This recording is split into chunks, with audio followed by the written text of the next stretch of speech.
Meus amados irmãos, muito feliz estou de poder estar todos nós juntos aqui, e pedindo a Deus que Ele se apiede de nós e nos transmita a sua santa palavra. E para isso nós abramos a palavra do Senhor no texto bastante conhecido de todos nós, Romanos capítulo 12, verso do 1 em 2, essa introdução à parte prática da carta de Romanos. Esses dois versos é a transição de uma teologia pesada do capítulo 1 ao capítulo 11, e depois uma parte mais prática, do capítulo 12 ao 16. Então, nessa transição de teoria para prática, eu gostaria de basear a palavra de hoje, que vai voltar àquela série de exposição hoje sobre o ser de Deus. Hoje nós anunciamos aí nas redes sociais, fizemos a divulgação. Hoje nós estamos retornando com a série O Ser de Deus. E hoje vamos falar da vontade de Deus. A vontade de Deus. É um tema bastante importante, imprescindível, nos preocuparmos com a vontade do Senhor. Jesus Cristo disse que a comida dele e a bebida dele era fazer a vontade daquele que lhe enviou. E nós não temos outra comida, ou pelo menos não deveríamos ter outra comida e outra bebida a não ser fazer a vontade de Deus. Então, é um tema imprescindível para os nossos dias. Porque se existe uma coisa que a igreja tem perdido ao longo dessa trajetória, é a visão de que o alvo da sua existência é a vontade de Deus. E não a sua própria vontade. E não a minha vontade em particular. Nós não existimos para nós mesmos. Nós existimos para o Senhor. E é para o Senhor que nós devemos viver. É para Ele. E cada vez mais o hedonismo, a vida de prazer, o egocentrismo, a vida que só pensa no eu, cada vez mais nos afasta de nos preocuparmos com a vontade de Deus. Então é sobre isso que nós vamos tratar nessa manhã. Romanos capítulo 12, verso de 1 e 2 diz assim.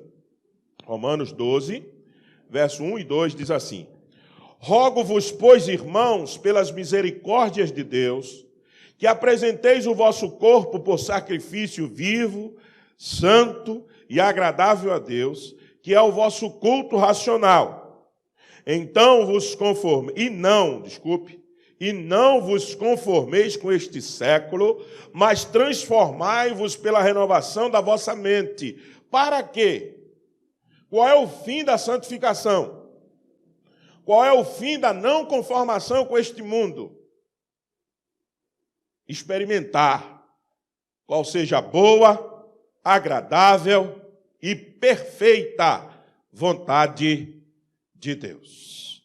Sobre esse final do verso 2 que nós iremos expor.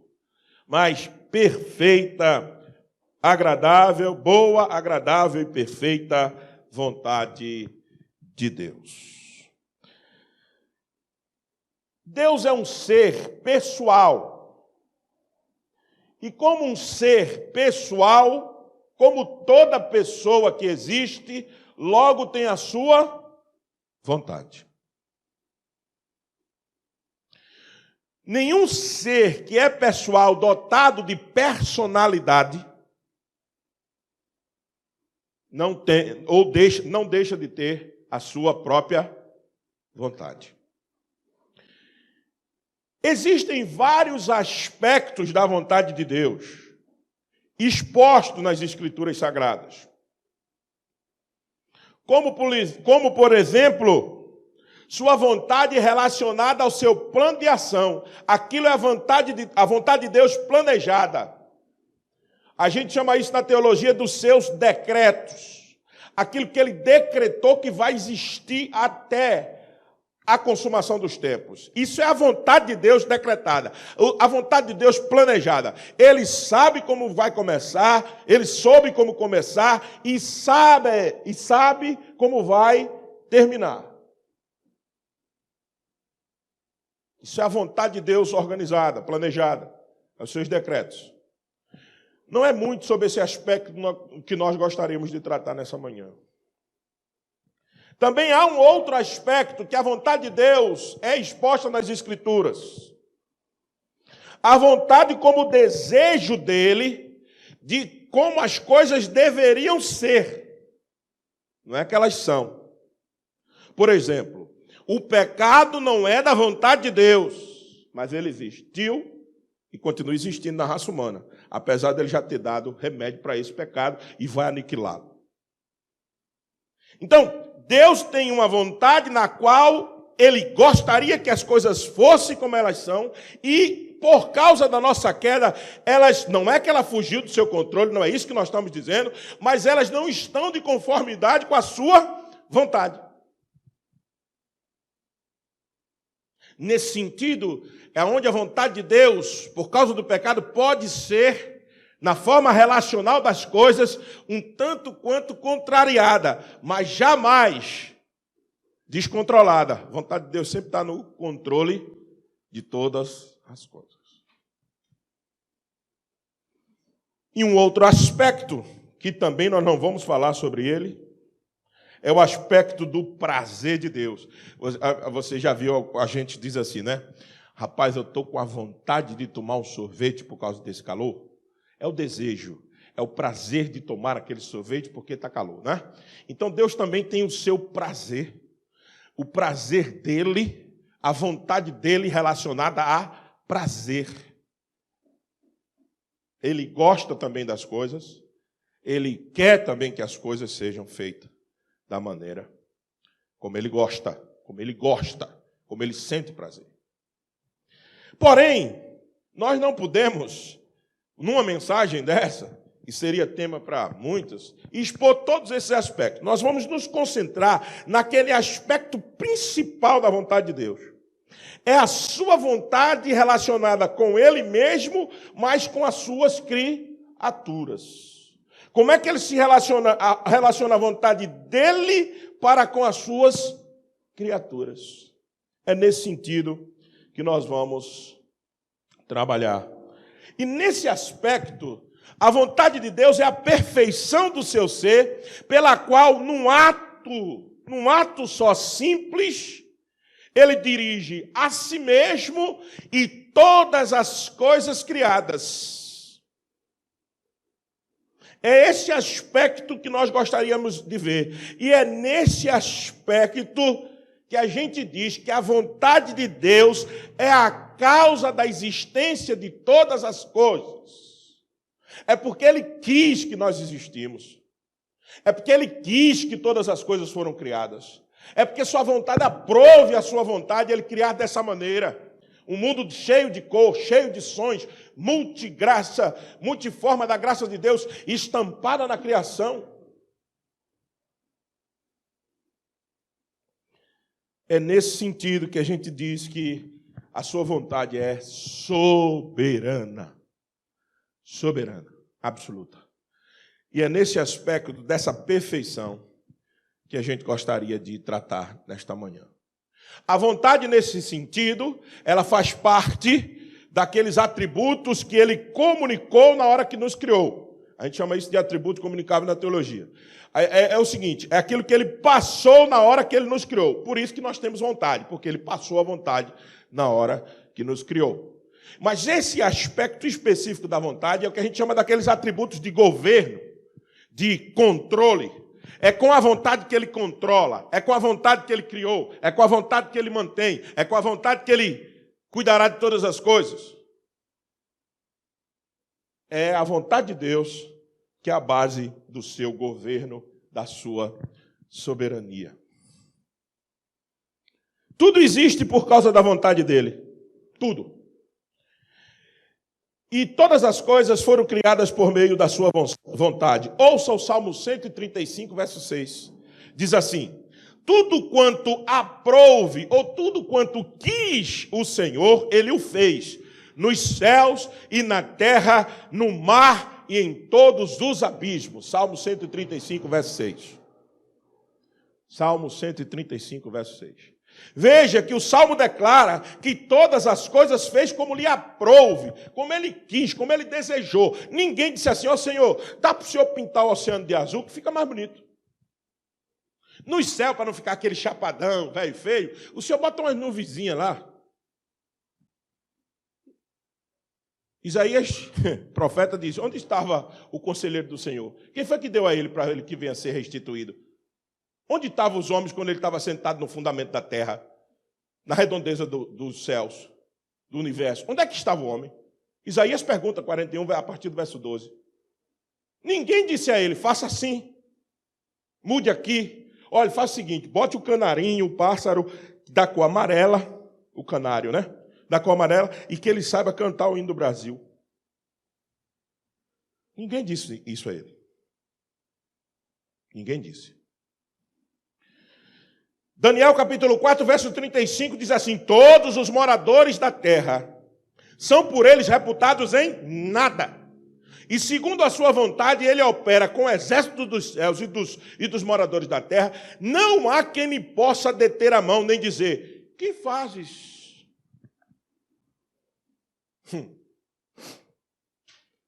Interessante esse texto de Daniel. Mais que nós temos feito nos últimos dias, por causa desse processo pandêmico, é questionar essa vontade do Senhor, se ela é soberana mesmo.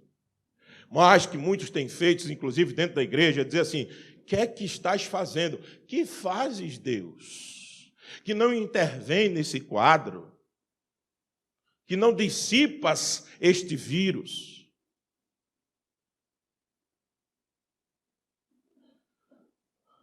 Daniel nos instrui a entender que nós somos reputados em nada. E que nós não deveríamos questionar o Senhor Deus em absolutamente nada. Que eu e você, como criatura, não temos o direito de questionar a vontade do Senhor. Nós só temos o único dever de nos adaptar a ela. Quem somos nós para questionar o que Deus está fazendo com o mundo nesse exato momento? Quem é eu e você para isso? Quem somos?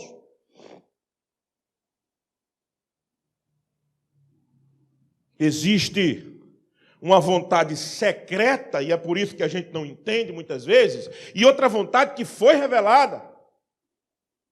Veja o que diz Deuteronômio 29, 29. As coisas encobertas pertencem ao Senhor nosso Deus. Vontade secreta, vontade que está estabelecida no seu decreto eterno, vontade que eu e você não entendemos e não vamos entender, por mais que você questione, por mais que você diga: por que eu estou vivendo isso? Por que o mundo vive isso? Por que eu perdi fulano? Por que eu perdi cicrano? Por mais que você questione muitas e muitas vezes a vontade secreta de Deus, essa vontade secreta não pode ser acessada por nós. Porque simplesmente isso pertence ao Senhor e ponto final. Isso nos abate, isso nos humilha, isso deixa a gente angustiado. Sabe por quê? Porque orgulhosamente nós queremos decidir o destino da nossa vida, mas isso não cabe mais a nós. Ou nunca coube. Nós gostamos de ter o controle. Nós gostamos de ter o projeto pronto. Nós gostamos de saber onde nós estaremos amanhã. Nós planejamos. E não há pecado nisso. Mas o pecado está quando você não tenta se adequar à vontade do Senhor. Então a vontade secreta de Deus, como diz Deuteronômio 29, 29, é para o Senhor. Agora tem um porém. Veja Deuteronômio 29, 29, a primeira parte, vontade secreta. A segunda, vontade revelada. Porém, as reveladas nos pertencem. A nós e a nossos filhos, para sempre. Para quê? A vontade revelada pertence. Para quê? Para que eu e você tente burlar essa vontade? Não. Para que cumpramos todas as palavras desta lei. A vontade de Deus está revelada nas Escrituras, na palavra do Senhor. Para quê? Para que eu e você a cumpramos. Só para isso. Não é para você tripudiar, não é para você tentar mudar. Não é para você achar que pode mudar, não. é para se submeter. Cumprir a vontade de Deus revelada é submeter-se à sua vontade. Submeter-se à sua vontade. Então, por causa da vontade secreta do Senhor, é que a gente não tem domínio sobre as coisas. E a revelada pertence a nós e aos nossos filhos. Uma outra maneira de dizer que essa vontade ela é decretiva, ou seja, aquela que eu já falei, que estava nos decretos, e a revelada que está nas escrituras sagradas. Tem gente que diz assim, e é o que a gente vai já começar a aplicar, eu queria saber a vontade de Deus para se eu devo casar ou não, com aquele menino, com aquela menina. Eu queria saber se Deus assim, tem uma vontade para mim para eu ter um carro esse ano. Eu queria saber se é a vontade de Deus para eu comprar uma casa. Esse aspecto da vontade, você vai procurar em outro lugar e você não vai achar nada. Você só acha a resposta para essas coisas nas Escrituras Sagradas. Já nós vamos ver isso na parte da aplicação, como isso funciona. Mas voltando para o texto de Romanos, a estrutura que nós temos aqui, ou agora entrando, depois dessa introdução, entrando agora com essa cabeça, pensando nisso, na vontade revelada de Deus, daquela relação que ele tem com ele mesmo e com os homens, é que nós vamos para o texto de Romanos pensando na seguinte perspectiva, dessa estrutura que Romanos faz. Veja, o apóstolo Paulo vem trabalhando teologia pesada, grande, do capítulo 1 ao capítulo 11. Coisa pesada, densa aqui. Aqui é teologia no tutano, na veia. Aí quando chega a partir do capítulo 12, ele quer mudar a chave. Ele quer levar agora a gente para pensar nas coisas práticas, no coisa como o amor, que está aí na sequência, né? No devido uso dos dons, a partir do verso 3, no amor que seja sem hipocrisia, detestai o mal e apegando-vos ao bem, a partir do verso 9. Então você já vê coisas práticas a partir do capítulo 12. Mas no verso 1 e 2, o apóstolo Paulo diz assim: eu peço a Deus, eu rogo, eu suplico com toda a força e intensidade do meu ser que vocês, meus irmãos, pela misericórdia de Deus, apresente o corpo de vocês por sacrifício vivo, santo e agradável, que é o vosso culto racional. Pensem na santificação de vocês, pensem também no uso do corpo de vocês como sacrifício ao Senhor. Por favor, pensem na santificação, ou seja, no aspecto quê? Prático. Leve tudo aquilo que eu disse a vocês para a prática. E como é que vocês levam isso para a prática? Melhorando o processo de santificação. Matando o velho homem e fazendo que o novo apareça. Aí ele diz, e não, esse não é juntado com a santificação. E está lá, cai no original. E não conformeis com este século, mas transformai-vos pela renovação da vossa mente. Mas para que tudo isso? Para que essa santificação? Para que esse não conformar? Para que esse dizer um não para a roda dos escarnecedores, para este mundo caído? Para quê? Para que tudo isso? Para que renovar a mente? Para que transformar a nossa mente à semelhança daquilo que Deus nos quer? Para que tudo isso? Para o propósito final e existencial da nossa vida, experimentar, desfrutar, gozar de quão boa, agradável é a vontade do Senhor. Então, nessa manhã, nós gostaríamos de nos concentrar à luz do texto de Romanos, dentro de tudo aquilo que dizemos na introdução, com essas 3 características da vontade de Deus. Primeira, boa, perfeita, segunda, e agradável. Essas 3 características da vontade do Senhor, é sobre isso que nós gostaríamos de nos debruçarmos nessa manhã. Quando o escritor sagrado, apóstolo Paulo, está dizendo aos seus leitores que a vontade do Senhor é boa, o que ele está querendo dizer com isso?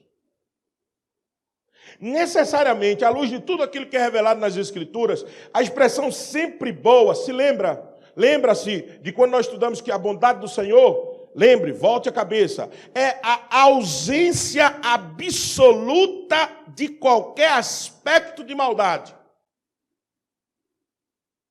Não existe mal nessa vontade.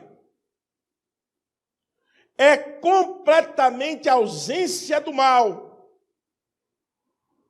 Então, a vontade do Senhor jamais, isso é impossível, que ela queira prejudicar ou causar um mal a alguém. Isso não é de Deus. Isso não pertence ao seu ser.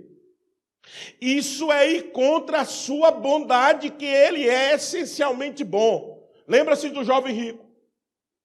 Quando chegou para Jesus e disse, mestre, bom mestre, Jesus disse, por que me chamais de bom? Que somente um é bom.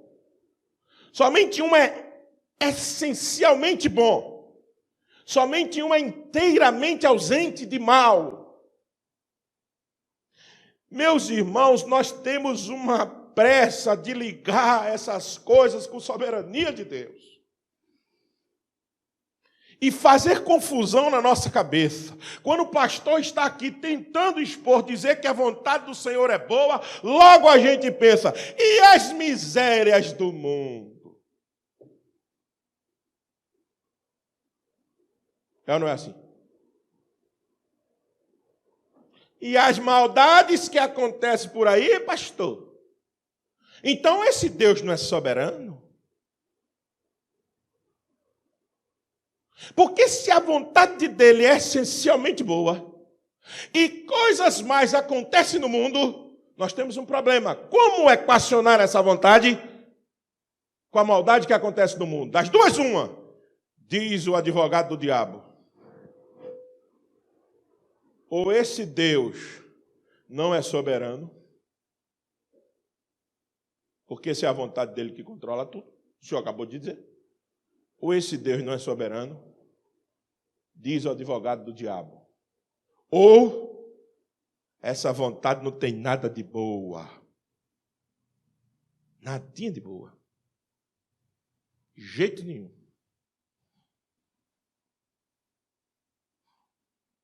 O problema é a nossa precipitação em fazer essa junção de vontade e soberania. A vontade soberana é essencialmente livre, mas quem foi que disse que é a vontade a causa de todos esses males? E quem foi que disse que a vontade não resolverá estes males? Calma lá. Primeiro, não é a vontade de Deus que startou todo o mal no mundo. Lembre-se, vontadezinha de seu Adão e Eva. Não esqueça disso. O bem e o mal estavam postos diante deles, eles escolheram o mal. Calma lá. Então, cuidado para não ir jogando na conta de Deus algo que não é dele. Segundo, quem foi que disse que a vontade não minimiza o mal, não refreia o mal? Eis a pandemia. Não venha me dizer que você está vivo. Eu estou. Muitos perderam a sua vida aí. Com o mesmo processo de tratamento da gente. Mesmo isolamento, mesma mascarazinha, mesmo álcool em gel e perderam sua vida. E por que tu não perdeu? E por que eu não perdi? Vontade de Deus refreando o mal, controlando o vírus. Porque não foi OMS coisa nenhuma. Não foi governo nenhum. Tudo perdido. Profissional de saúde pedindo, pelo amor de Deus, nos ajude. Nós estamos morrendo aqui, quer muita coisa para gente dar conta. Sabe por que tu não morreu? Nem eu. Vontade soberana de Deus refreando o mal. Por que você só vê essa vontade cooperando para o mal? Por quê? Com o mesmo isolamento social, na mesma cidade. Uns pegaram e outros não. Não, porque o organismo estava susceptível. Eu vi atletas indo à cama. Eu vi. Atletas. Então, vai com calma aí. Quando você quiser questionar a vontade do Senhor, vai com calma. Primeiro, não atribua a vontade à origem do mal. E segundo, não é porque você vê o mal espalhado que ela não está trabalhando para refrear e que ela, essa vontade, um dia acabará, vai erradicar esse mal do mundo. É essa vontade que vai fazer isso. Essa vontade que é boa. Essa vontade que é perfeita. Essa vontade que é agradável. Ela vai erradicar o mal do mundo. Ela vai. Tenha paciência.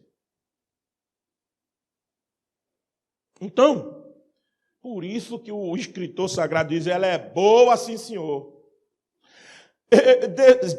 O Senhor nosso Deus, extraordinariamente, Jeremias capítulo 29, 11, eu gosto muito desse texto. O povo de Deus está no cativeiro, sofrendo barbaridade, cativeiro babilônico. Jeremias leva uma carta da parte de Deus para o povo. E nessa carta há instruções dos 3 mandatos, cultural, espiritual e social. Deus diz assim, procriem aí dentro, tenham filhos, tenham casa, ou seja, desenvolvam o mandato social. Aí depois ele diz o seguinte, orem pela cidade, peçam paz por ela, mandato cultural. Depois ele diz assim, continue buscando a mim, porque tem muita gente profetizando aí que não é, sou eu que estou dizendo, a partir do verso 8 de Jeremias 29. Aí quando chega no verso 11, ele diz assim, olha só, que extraordinário. Eu, sabe quem é eu aqui, né? Eu, o Senhor. O Adonai. Eu. É que sei que pensamentos tenho a vosso respeito, diz o Senhor. Pensamentos de paz e não de mal. Sabe por que eu tenho esse pensamento? Para vos dar o fim que desejais. Para vos dar o fim que desejais. Meus amados irmãos, por favor, o Senhor só quer o nosso bem. Ele quer tanto o nosso bem que tem hora que Ele tem que nos corrigir. Tem hora que Ele tem que levar a gente para dar uma voltinha no deserto.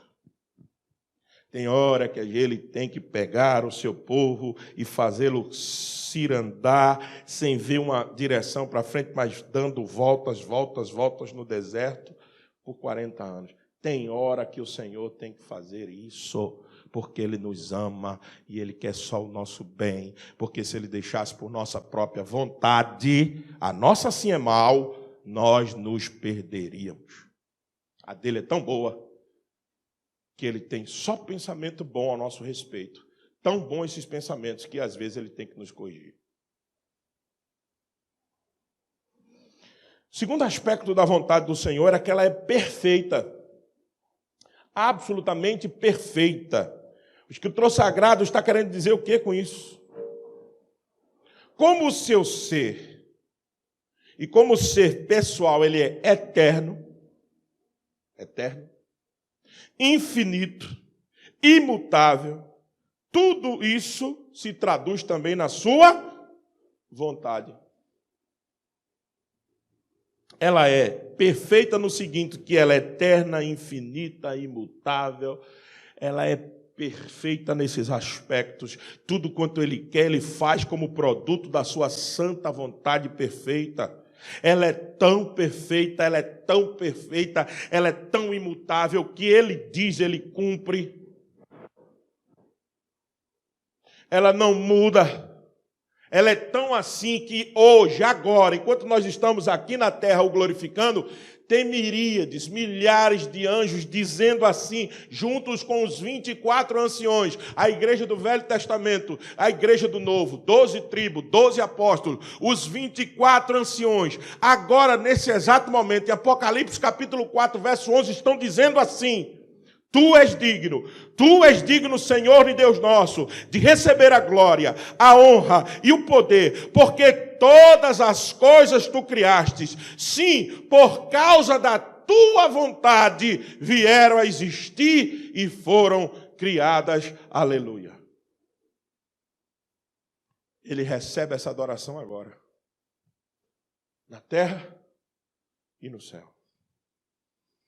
No céu, os 24 anciões e os anjos estão cantando isso agora, exaltando o que eles estão exaltando? A vontade de Deus. Veja, todas as coisas tu criaste, sim, por causa da tua vontade, vieram a existir, foram criadas. Perfeição. Não falha. Não, pode ficar tranquilo, você pode descansar nisso, ela não falha. Nós é que falhamos em esperar a vontade de Deus se concretizar na nossa vida. A gente quer acelerar o tempo, a gente quer pular da aula que ele está nos ensinando, quer mudar de classe, quer mudar de família. A gente quer mudar de família, quer mudar de igreja, porque você não tem paciência de esperar a vontade do Senhor. Agora, claro, quando ela se mostra cristalina para você, haja, não tenha medo. Pague as consequências, sofra o que tiver de sofrer. Mas o Senhor se responsabilizará para levar você a bom termo com as suas decisões baseadas na vontade do Senhor. Agora, cheque que se o que você está fazendo é a vontade de Deus mesmo. Se for, Deus já lhe mostrou isso, vá em frente, não titubeie. Terceiro e último aspecto, a vontade de Deus, ela é agradável. Agradável. Sabe o que o escritor sagrado quer dizer com isso? É que ela é deleitosa, ela é prazerosa, ela não causa em nós nenhum tipo de desgosto profundo, nenhum tipo de sentimento ruim. Não. Ela é deleitosa, ela é prazerosa, ela nos traz contentamento, felicidade, meus irmãos, felicidade. Ela é tão assim que o Senhor Jesus Cristo convidou a todos, vinde a mim, todos vós que estáis cansados e sobrecarregados, Mateus 11, 28 a 30, ele diz, venham a mim, vocês que estão cansados e sobrecarregados, eu vos aliviarei. Tomai sobre vós o meu jugo e aprendei de mim, porque eu sou manso e humilde de coração.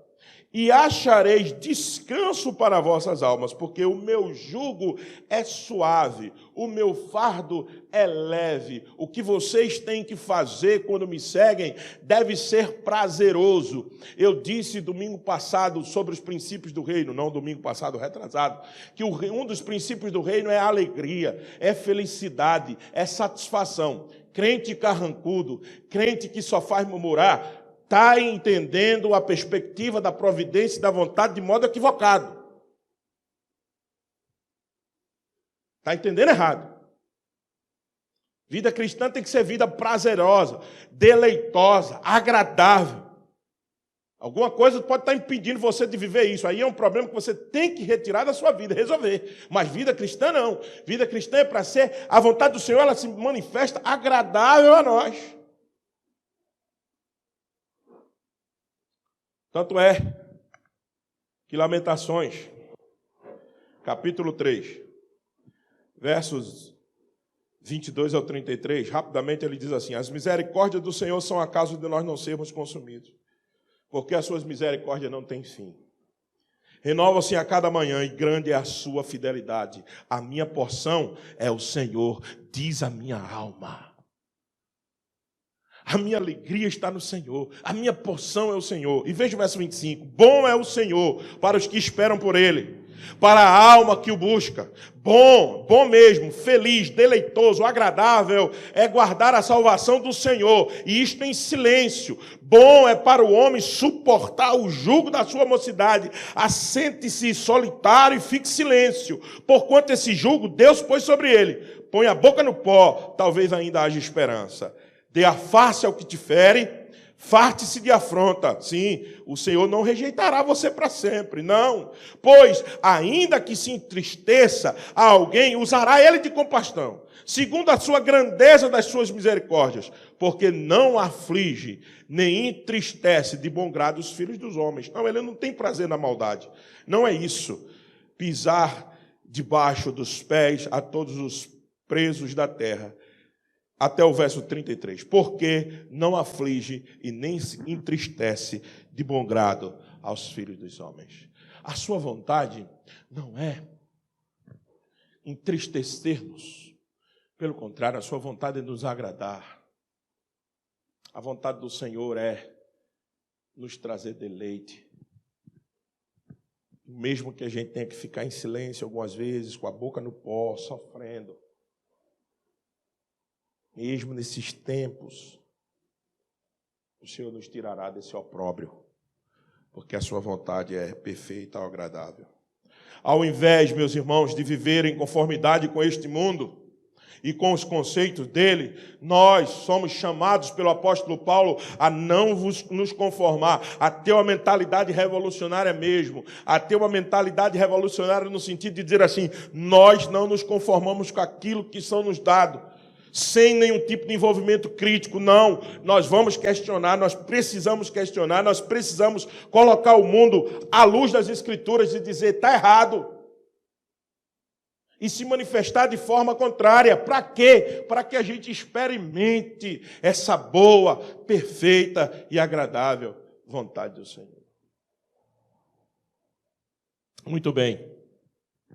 E o que fazer, pastor? Com tudo isso que vimos agora. Tá, o que a gente faz com isso aqui? Como é que a gente aplica isso na nossa vida? Primeira coisa que as Escrituras nos chamam para fazer, que o apóstolo Paulo estava falando das características aqui em Romanos. Em outros lugares das Escrituras, a primeira coisa que eu e você somos chamados para fazer é compreender a vontade de Deus. Aí onde é que mora o grande, talvez, calcanhar de Aquiles desse tema. Como eu sei qual é a vontade do Senhor. Eu disse até na chamada que fizemos para o culto de hoje de manhã, eu perguntei assim, você precisa descobrir a vontade ou você precisa entender a vontade? Tem gente que diz assim, eu preciso descobrir qual é a vontade de Deus para essa minha situação. Você precisa, na verdade, meus irmãos, nós todos precisamos entender a vontade de Deus revelada. Você não vai descobrir mais nada. Como é que geralmente a gente faz? A gente faz teste com Deus. A gente diz assim, eu vou orar. Se aquela porta abrir, é de Deus. Não é assim? Eu vou orar, se eu sentir no meu coração, como o coração nosso fosse um centro de decisão, olha, extraordinário. Como as Escrituras não tivessem dito assim, enganoso mais do que todas as coisas é o coração do homem. Aí a gente faz esse teste com Deus. Eu vou orar, se eu me arrepiar é de Deus. Eu vou orar, se eu sentir é de Deus. Como é que é? É assim que você faz, você descobre a vontade do Senhor. Pelo amor de Deus, se tem alguém fazendo assim, a partir de hoje acabe com essa prática. Ela é antibíblica. Vontade do Senhor é para ser compreendida. Ouça Efésios capítulo 5, verso 17. Por esta razão, não vos torneis insensatos. Insensato é que vive com essa mandinga. Isso é mandinga de crente. Vai abrir porta, fechar a porta, Satanás abre uma porta, tu entra, pronto, quebra a cara. Aí tu dizendo que era de Deus. Porque eu orei e a porta apareceu. A culpa é de Deus, não, a culpa é tua. A culpa é sua. Deus não mandou você fazer nada. Isso é coisa de insensato. Agora veja que o Senhor está nos dizendo assim, ó, mas não tornei-vos insensatos, mas procurai compreender qual é a vontade do Senhor. Entendê-la sim, descobri-la não. Descobrir não. O Senhor tem nada encoberto para nós. Deuteronômio 29, 29, está tudo revelado. Para nós e nossos filhos. Não. Entendê-la. Compreendê-la. Tanto é que Colossenses, Paulo de novo, capítulo 1, verso 9 e 10 diz assim: por esta razão também nós, desde o dia em que o ouvimos, não cessamos de orar por vós e de pedir que transbordeis de pleno quê? Conhecimento, entendimento da sua vontade em toda a soberania e entendimento espiritual, a fim de viverdes de modo digno do Senhor, para o seu inteiro agrado, frutificando em toda boa obra, crescendo no pleno conhecimento de Deus. Descobrir não, entender sim.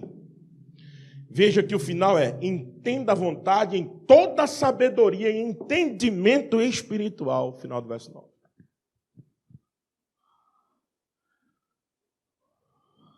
Pois ela, a vontade, já está revelada totalmente, meus irmãos. Mas o suficiente para tomarmos nossa decisão sobre casamento, sobre emprego que escolher, sobre que cidade morar, sobre como educar nossos filhos. Meu Deus, qual é a tua vontade para a vida desse menino? Vontade?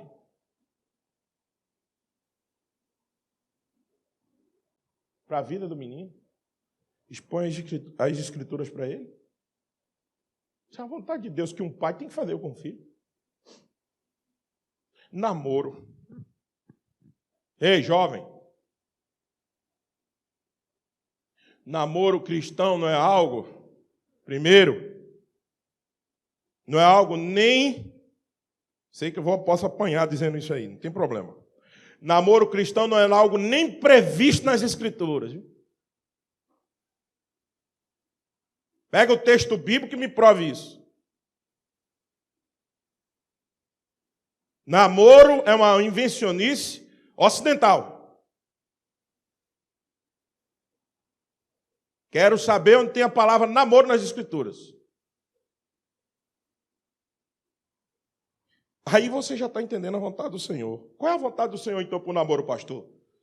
Se você e nós que estamos na coerção social e somos pressionados a namorar, o teu namoro só tem um propósito: casamento. Não é para tu ficar se abrasando, matando as tuas carências. Se nas Escrituras não tem o termo namoro, é só um propósito, deveria só apenas ser um propósito de namoro: casar. Ah, porque quem eu vou dar? Que bichinho bonitinho. Quem eu vou dar o presente do dia dos namorados, né? Todas as minhas amigas têm namorado, pastor, só eu que estou sobrando. Quem foi que disse que namoro é para isso? Faz tempo que eu não beijo na boca. Quem foi que disse a você? Aí você dizia: eu estou esperando a vontade de Deus para escolher o meu namorado. Vontade de Deus está aqui. Pega o sapo. Aí Clelinha fica doente quando eu digo isso. Pega o sapo. É porque não tem príncipe não, só tem sapo. Só tem sapo. Aí o príncipe vai sendo construído no relacionamento. Eu acho. Eu acho que Quezinha já me acha um príncipe, né? Depois de 20 anos de casado. Eu acho agora. Eu acho. Então, depois o príncipe vira na convivência. Ei, você está rindo o quê, mulher? Também não existe princesa não, viu, Vinão? Só existe sapa. E ela também vai sendo construída, a princesa bela, no casamento. Pega o sapo e passa no crivo aqui das Escrituras. Bota ele na tua frente, deixa eu ver. Aqui. Pega a sapa e faz a mesma coisa. Bota ela aqui. Ela na frente das Escrituras. E tem sapo que é exigente pra caramba. Mas ela não é tão bonita, não. Como ele fosse lindão. E tem sapa também assim. A beleza, o adorno das Escrituras é parecer mais com Cristo Jesus. Nós vamos ficando mais bonitos, mais desejado pelo outro ou pela outra, a partir do momento que nós nos adornamos ao caráter de Cristo Jesus. Se o teu sapo ou a tua sapa tem disposição para isso, e você também, se junta com ela, se junta com ele, e vocês dois se adornem ao caráter de Cristo Jesus. O que as Escrituras já têm revelado para o homem e para a mulher. Bota os dois para andar aqui. Isso é entender a vontade de Deus. Casamento. Casamento. O que é que eu tenho que fazer com o meu marido? Faça o que Efésios capítulo 5, verso 22 a 33 diz. Estabeleça esse modelo lá. Lembre-se de Gênesis capítulo 2, 18, a mulher auxiliadora. Lembre-se você, cara pálida, chefe de família, quando tua família dá errado, quem vai chamar a atenção? Deus vai chamar a tua atenção, isso é Bíblia, porque ele chamou a atenção de Adão. Então assume teu posto. Seja um homem segundo as Escrituras, seja uma mulher segundo as Escrituras, seja um pai segundo a vontade de Deus revelada, seja uma mãe segundo a vontade de Deus revelada, porque tu estás descobrindo o que é que tu vais fazer com o teu filho através de oração, dizendo, eu tenho que sentir se eu dou nesse menino ou não. O menino te desrespeitou, te xingou na frente, tu está pedindo a Deus se dá no menino ou não? Se corrige o menino ou não? Isso as Escrituras sagradas, corrija. Estás negociando por quê? Esperando que Deus diga numa voz do céu, diga, bate nesse menino. Corrija esse menino. Estás esperando que esse aqui está tudo revelado. Paremos com essa superstição, essa mandinga de crente. Essa mandinga. De orar para entender qual é a vontade de Deus.